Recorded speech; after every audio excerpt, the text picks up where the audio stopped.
Sugar का मरीज अंडे की जर्दी खा सकता है या नहीं, और अगर खा सकता है तो दिन में कितने अंडे खाए जा सकते हैं, ये जानने के लिए इस वीडियो को एंड तक लाजमी देखें। अस्सलाम वालेकुम, दिस इज डॉक्टर यामीन बोचा और आज हम बात करने जा रहे हैं कि क्या शुगर का मरीज अंडे की जर्दी खा सकता है। लेकिन इससे पहले अगर आपने हमारे यूट्यूब चैनल को सब्सक्राइब नहीं किया तो जल्दी से इस चैनल को सब्सक्राइब करें, इस वीडियो को लाइक करें, बेल आइकन को क्लिक करें और ज़्यादा से ज़्यादा लोगों में शेयर करें। शुक्रिया। जब भी कोई प्रोडक्ट डायबिटीज़ मैनेजमेंट या डायबिटीज़ रिवर्सल के लिए यूज़ करना हो या उसके फूड में ऐड करना हो तो हम सबसे पहले देखते हैं उसका न्यूट्रिशनल एनालिसिस करते हैं या न्यूट्रिशनल स्टेटस देखते हैं। न्यूट्रिशनल स्टेटस अगर हम एग यॉक की बात करते हैं तो उसमें अगर सबसे ज़्यादा परसेंटेज है वो वाटर की है, 53% उसमें वाटर होता है, 35% उसमें फैट होता है और बाकी जो परसेंटेज बचती है उसमें vitamin D, vitamin A, potassium और साथ में एंटीऑक्सीडेंट्स बहुत सारे होते हैं। तो इस चीज़ को समझने के लिए कि इसके बेनिफिट्स क्या हैं पहले इस पर बात कर लेते हैं। और विटामिन डी के बेनिफिट है कि आपके इम्यून बूस्टिंग में बड़ा अच्छा हेल्प करती है, ठीक है। दूसरा, आपका विजन है उसके लिए बहुत अच्छा है ये एग यॉक। उसके साथ साथ जो किडनी और लिवर का फंक्शन है उसको बहुत अच्छा बूस्ट कर देते हैं, उसको बहुत अच्छा इंप्रूव किया जा सकता है एग यॉक खाने से।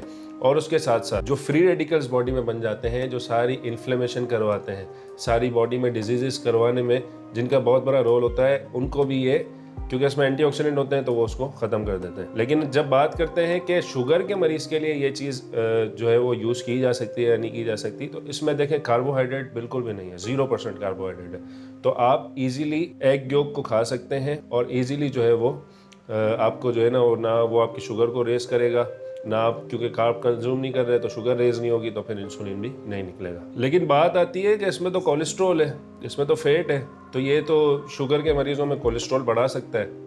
अब देखिए, मज़े की बात यह है कि हमें जो है ना कोलेस्ट्रॉल के बारे में ज़्यादा पता ही नहीं है।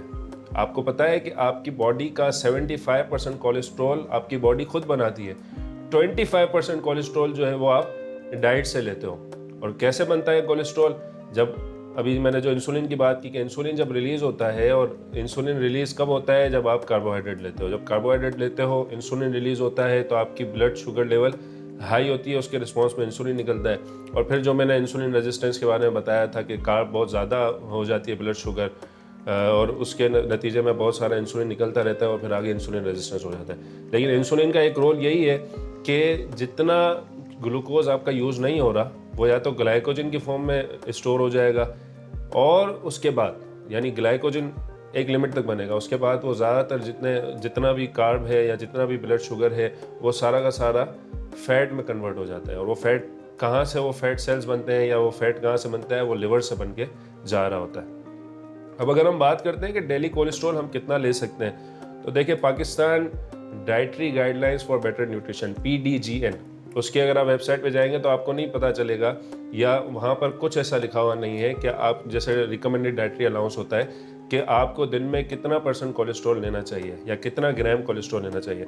लेकिन ADA, अमेरिकन डाइटरी एसोसिएशन जो है, उसने लिखा है कि 300 ग्राम तक आप जो है वो कोलेस्ट्रॉल ले सकते हैं। अब 300 ग्राम तक ले सकते हैं तो फिर वो एक यॉक के अंदर कितना कोलेस्ट्रॉल होता है? वो होता है 186 ग्राम। तो आप इजीली 2 एग्स यानी 2 एग यॉक्स इजीली आप ले सकते हैं, इसमें कोई मसला नहीं है। लेकिन हाँ, अगर आपका LDL कोलेस्ट्रॉल बढ़ा हुआ है, LDL cholesterol is not good cholesterol, it is bad cholesterol, इस पर भी इंशाल्लाह एक वीडियो बनाएंगे। तो LDL कोलेस्ट्रॉल अगर आपका बढ़ा हुआ है तो फिर जो रिकमेंडेड डाइटरी अलाउंस है, यानी आपको कोलेस्ट्रॉल कितना लेना चाहिए, वो है तकरीबन 200 ग्राम। तो इजीली आपने क्या करना है कि आपने 1.5 अंडा ले लेना है, ठीक है।